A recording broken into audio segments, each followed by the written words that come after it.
Good morning po sa lahat. Happy New Year po. Pakiayos na lang po natin ng pila. Nandiyan lang po ng ating mayor.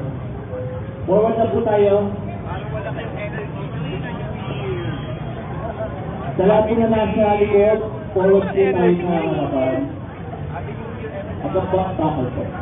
Yeah, forward pa. Sir,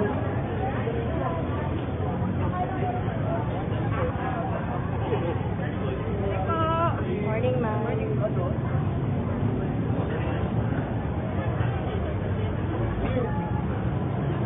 gawa pa po tayo ng pila po dyan sa gitna, tsaka yung mag-dyan po sa treasury. Iwan-iwalay po tayo.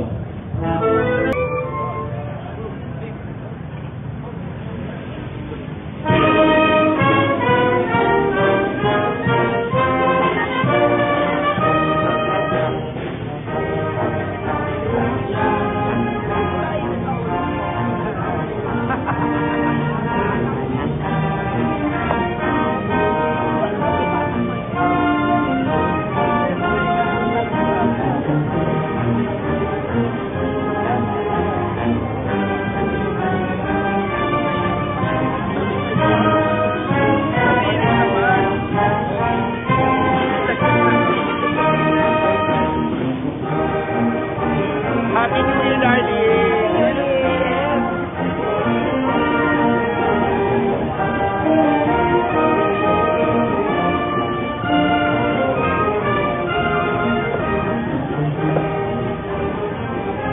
Pinaalam po ang pagdating ng ating punong lungsod, kagalang-galang Mayor Vico Soto at ang mga kasapi ng Sangguniang Panglungsod sa pangunguna ng ating Vice Mayor Dodot Jaworski Jr. at ang ating kinatawan sa Kongreso, kagalang-galang Congressman Roman Romulo. Magandang umaga po sa inyong lahat, mga kapwa ko kawani at mga pinuno ng iba't ibang tanggapan. Bilang panimula ng ating maikling palatuntunan, atin pong ituon ang ating sarili sa dakilang lumikha para sa pag-aabay at panalangin na pamumunuan sa atin ni Miss Zarina May Santos mula sa Office of City Mayor.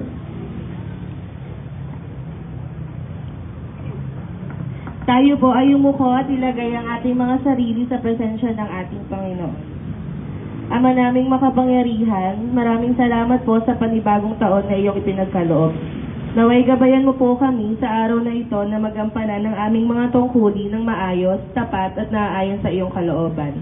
Naway bigyan mo po ang bawat isa sa amin ng lakas at karunungan upang aming may pamuhay ang paglilingkod sa iyo at sa aming kapwa na may dakilang katapatan at pananampalataya.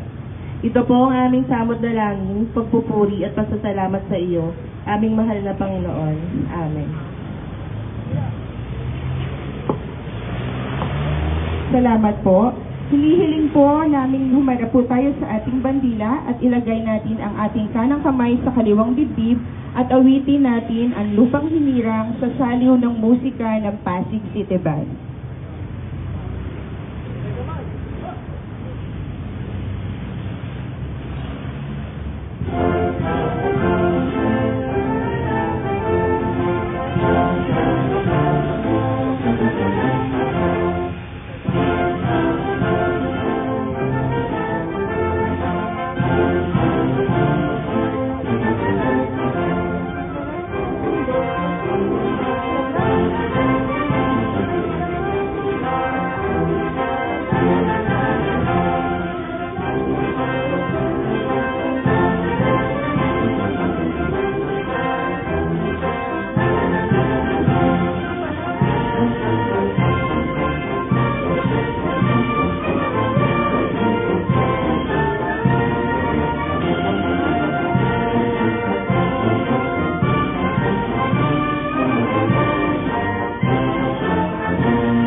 Manatili po tayong nakaharap sa ating bandila para sa panunumpa sa watawat ng Pilipinas na pangungunahan ni Miss Cristina Medina mula sa Office of City Mayor.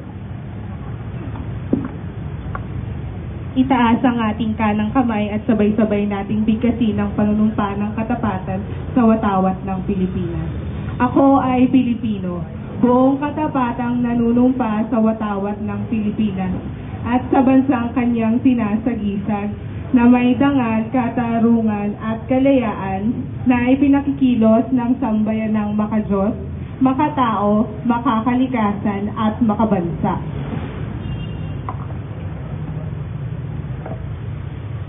Humarap po tayo sa bandila ng lungsod ng Pasig. Sa pagkakataon naman pong ito, awitin natin ang buong sigla, ang Marcha ng Pasig sa saliw ng musika ng Pasig City Band.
Para po sa panunumpaan ng Lingkod Bayan na pamumunahan sa atin ni Red Malorca mula sa Office of City Administrator.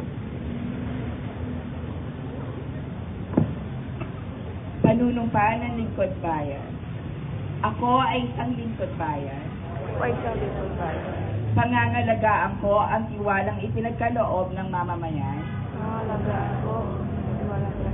Maglilingkod ako ng may malasakit,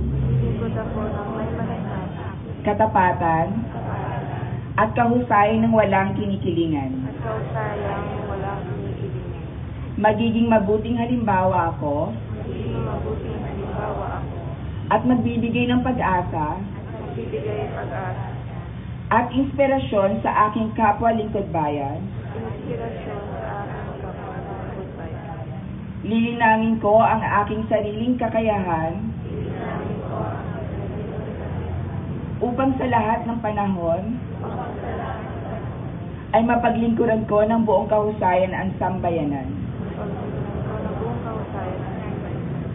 Hindi ako makikibahagi sa mga katiwalian sa pamahalaan. Pipigilan at isisiwalat ko ito sa pamamagitan ng tama at angkop na pamamaraan. Isasabuhay ko ang isang lingkod bayang makadiyos, makatao, makakalikasan, at makabansa. Tutugon ako sa mga hamon ng makabagong panahon tungo sa hadikain ng matatag, maginhawa, at panatag ng buhay. Sa mga tungkulin at hangaring ito, kasiyahan nawa ako ng may kapal.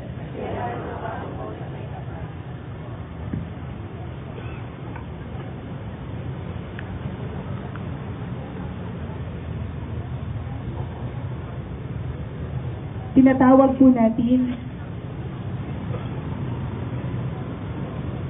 para po sa National Observance, mga pambansang paggunita. Ngayon po ay ginugunita natin ang mga sumusunod. General Orientation on Safety and Prevention Month, Proclamation Number 115-A, Series 1966. National Microinsurance Month, Proclamation Number 1212, Series of 2007.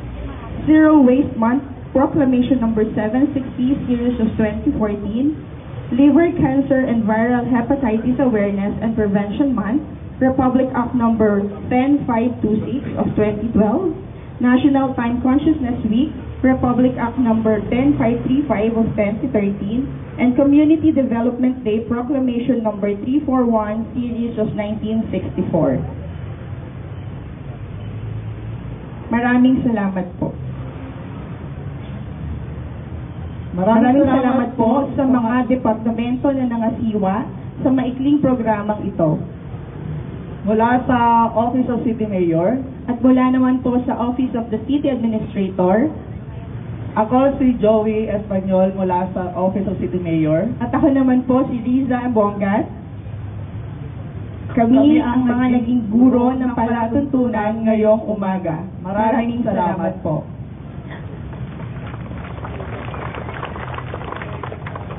Pakinggan po natin ang mensahe ng ating punong lungsod ng Pasig. Mga kasama, palakpakan po natin Mayor Vico Soto. Magandang umaga po sa ating lahat. Happy New Year! Sana po ay nakapagpahinga din po ang bawat isa kahit papano. Mukha naman pong lumusog po ang bawat isa sa inyo. Happy New Year, Vice Mayor Dodot, ating mga konsehal. Magandang umaga din po. Gusto ko pong pasalamatan ang lahat ng mga empleyado natin. Nagamat sabi natin, sana nakapagpahinga ang bawat isa. Alam naman natin, ang totoo para sa atin sa pamahalaang lungsod ay December ang pinaka-busy at pinaka-nakakapagod na buwan sa lahat. Pero naging matagumpay, naging successful ang bawat activity natin mula sa Pasko Tita hanggang sa distribution ng pamaskong handog at lahat ng iba pa. Pati sa peace and order natin, kahit paano naging mapayapa, naging maayos po. Kaya sa lahat po na nag-overtime, sa lahat ng nagtrabaho kahit Sabado at Linggo, sa lahat ng nagtrabaho kahit Christmas Day at New Year's Day mismo, maraming salamat po. Special mention, kasi nakita ko kakadaan lang ng truck ng basura, special mention sa Suamo, although hindi sila kasama ata ngayong umaga, pero sina Sir Allen, Christmas Day mismo, nag-report, and day after Christmas, kasi yan yung pinakadalawang ever since, kahit nung 90s pa, yan talaga ang challenge na 2 araw, sa koleksyon ng basura. Yung day after Christmas, lahat, ang daming basura, naglalabas, pati New Year, mga din natin nakikita, nilalabas sa kalsada yung mga lumang sopa, yung mga lumang kutsyon, silya, yan talaga ang pinaka-challenging. Pero nakita natin na kumpara sa previous years ay malaki yung improvement at nakita natin tutok na tutok talaga yung Suamo natin. At pangalawa, dapat nating i-komenda ang ating marami po hindi ko na isa-isahin, pero ang pangalawa po, ang ating Peace and Order Department. Hindi po sila kasama din ngayon kasi institutional sector ang ating flag raising sa pangunguna ng ating City Administrator's Office, Senator Geronimo Mandonero. At pero ngayon kasama natin siyempre yung mga ibang PSD natin nandyan sa gilid at pati sina Major Dubog ng Bantay Pasig. Major, maraming salamat. Kung iniistorbo kayo kahit dapat nagno-Noche Buena kayo kasama ng mga pamilya ninyo, pero hindi, talagang nandun sila, umiikot, Ang siguro pinaka-challenge lang natin pagdating sa New Year, kasi nakita naman natin, di ba, may mga nagbebenta pa rin ng mga illegal na paputok, mga bata, dami nagpapaputok. Tayo sa Pasig, di tayo nagbo-whitewash. Pag may room for improvement, sinasabi natin may room for improvement, kailangan natin mag-improve. Pero isang pinaka-challenging talaga sa atin, yung kakulangan ng tao. Talagang kulang tayo pagdating sa deployment natin ng uniform personnel. Ang pulis, hindi naman sa LGU ang pulis, pero ang PNP, nakita natin, masigasig din, sina Colonel Sacro, ang ating COP, siguro next week pwede natin silang imbitahin din, para makasama natin at makapagbigay ng report. Wala pa sa akin yung report, first working day naman ngayon, so di ko naman in-expect na ibigay nila sa akin yung report ngayong umaga din, pero kahit siguro mamaya o bukas, tingnan natin yung report kung ilan ba yung naging biktima ng farm. Siguro nakita natin initially, sa initial na bilang natin, hindi kasing taas ng dati, pero substantial pa rin. Nakita natin, 2019 to 2020, malaki yung binaba. Pero 2020 hanggang ngayong 2023, more or less same. Parang nag-line na siya. Bumaksak ng 2020, tapos medyo same, 2021. Siguro tama naman, observation ninyo, 2022, 2023. Next year, gusto natin mas mapababa pa. Pag-aaralan natin yung total ban ng fireworks. Ang hirap lang kasi nasa gitna tayo ng Metro Manila Kahit sabihin mong wala dito, although meron pa rin, o sabihin mong matanggal natin dito totally, ang dali lang, tatawid ka lang sa ibang lugar sa atin, tatawid ka lang ng kalsada, ibang LGU na yun, So, yun yung mahirap sa outright or total ban. Hindi kagaya sa ibang lalawigan o sa ibang lugar, pag nag-ban, edi, yun lang problemahin mo, tayo problema natin kahit yung mga sa kalapit nating lugar. Pero yung pinaka-challenge talaga, yung kakulangan ng manpower. Alam naman natin, ang police, ang PNP Pasig, short sila sa manpower. Siguro sa ideal na number, wala pa tayong, baka kalahati lang tayo dun sa ideal na number nila Ilan lang ang uniform personnel talaga natin. So we did the best that we can given the manpower that we have. But yung Peace and Order 2024, may mga additional naman tayong darating this year. Pero sa kapasidad natin at sa bilang ng tao natin, siguro masasabi ko na you did a good job. So Major Tubog, sa lahat po, Colonel, maraming salamat din po. Grabe din yung overtime ninyo ngayong Kapaskuhan. Yun lang po muna. Maraming salamat sa lahat. Pagpatuloy nyo lang po yung mga magagandang ginagawa ninyo sa bawat opisina. At syempre, yung hindi magandang ginagawa, hindi pagpapatuloy. Naway maging masagana, mapayapa, at malusog at masaya ang ating 2024. Magandang umaga po at Happy New Year po ulit sa ating lahat. Adjourn na po tayo.